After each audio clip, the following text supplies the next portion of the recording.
प्रणाम। अभी तक आपने श्राविका की रसोई यूट्यूब चैनल को सब्सक्राइब नहीं किया है तो जल्दी से सब्सक्राइब कर ले और साथ में बेल आइकन भी दबा ले, जिससे नए नए अपडेट्स आपको मिलते रहे। नमस्कार, प्रणाम, जय जिनेंद्र। मैं हिमानी त्रुपेश शाह श्राविका की रसोई के एपिसोड नंबर 5 में आपका स्वागत करती हूँ। आज हम रसोई में आसानी से अपना सके और जहना पालन कर सके ऐसी टिप्स के बारे में जानेंगे। तो चलिए कुछ नया सीखें, कुछ नया जाने। काफ़ी सारी श्राविका बहनों का मुझे प्रश्न था कि सब्जी को अभयदान देने के बाद वो अभयदान दिए हुई सब्जी का क्या करना है, तो आज उसके बारे में जानेंगे। सबसे पहले सभी श्राविका के रसोई घर में जीवों को अभयदान देने के लिए अलग से एक बर्तन होना चाहिए। श्राविका की रसोई के द्वारा उसे जैना बास्केट नाम दिया गया है। सभी श्राविका के घर में अवश्य ही एक जैना बास्केट होना चाहिए। छेद वाला बास्केट या छेद वाला कोई भी बर्तन जिसमें से हवा अच्छे से पसार हो सके, वैसा कोई भी बर्तन या टोकरी चलेगी। और दूसरी खास बात, सब्जी सुधारने से पहले कम से कम एक वनस्पतिकाय के जीव को अवश्य अभयदान दे।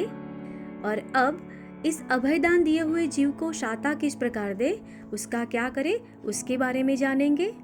उदाहरण के तौर पर, जैसे कि मैंने आपको पहले कहा कि सब्जी सुधारने से पहले कम से कम एक जीव को अवश्य अभयदान देना चाहिए।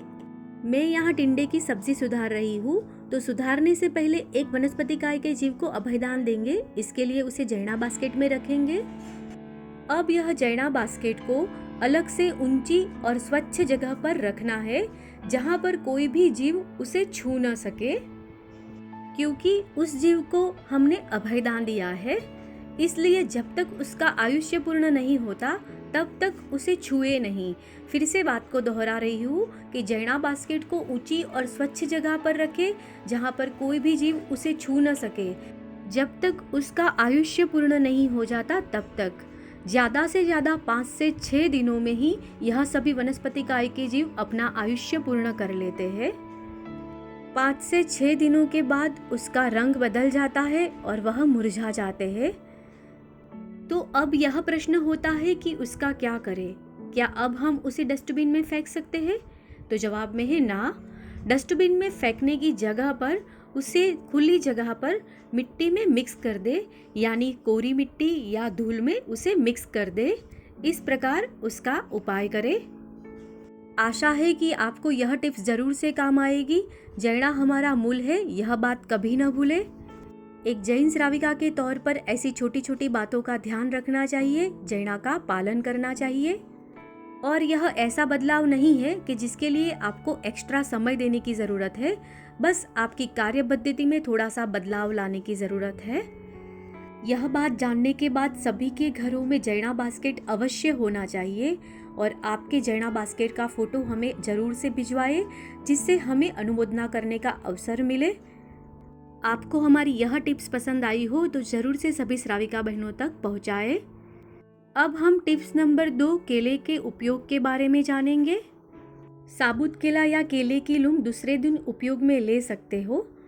लूम में से केला निकालने के बाद उसे तुरंत ही साधु साध्वी जी भगवंतों को गुचरी में बोहरा सकते हो और तपश्चर्या में उपयोग कर सकते हो। यानी साधु साध्वी जी भगवंत गोचरी के लिए पधारने वाले हो तो उससे पहले आप केले को लूम से अलग करके तुरंत ही उसे बोहरा सकते हो, छिलका निकाल कर। उसके लिए आपको अलग से 48 मिनट राह देखने की ज़रूरत नहीं है। तपश्चर्या में भी इसी प्रकार रहेगा। केला टूट गया हो और उसका घर का भाग दिख रहा हो तो केला जिस दिन टूटा हो उसी दिन उपयोग में ले सकते हैं, दूसरे दिन नहीं। दूसरी खास बात, देहरासर जी में प्रभु समक्ष फल पूजा करते समय टूटा हुआ गर दिख रहा हो वैसा केला नहीं चढ़ा सकते। ऐसा अखंड केला हो वही फल पूजा में चढ़ा सकते हो। गर दिख रहा हो और टूटा हुआ हो वैसा केला दूसरे दिन गोचरी में नहीं बोहरा सकते और नॉर्मल भी उसे नहीं खा सकते। और तपश्चर्या आदि में भी टूटा हुआ केला दूसरे दिन नहीं खा सकते, जिसका गर का भाग दिख रहा हो वैसा केला। इसलिए लूम में से निकालते समय ध्यान रखें कि केला टूट न जाए। यदि टूट गया है तो उसी दिन उसका उपयोग कर ले। तो केले का उपयोग इसी प्रकार करें। आपको हमारी यह टिप्स कैसी लगी वो जरूर से बताएं। आगे के दिनों में हम और भी नई नई जैना टिप्स आपके लिए लाने वाले हैं। तो अभी तक आपने हमारी चैनल को सब्सक्राइब नहीं किया है तो जल्दी से सब्सक्राइब कर लीजिएगा। और यह वीडियो आपको पसंद आया हो तो जरूर से सभी जैन श्राविका बहनों तक पहुंचाइएगा, जिससे सभी जैना का पालन कर सके। आगामी दिनों में हम विविध प्रकार के आटे के बारे में और उसके काल के बारे में जानकारी प्राप्त करेंगे, तो हमारे साथ जुड़े रहे। पूरा वीडियो देखने के लिए आप सभी का आभार।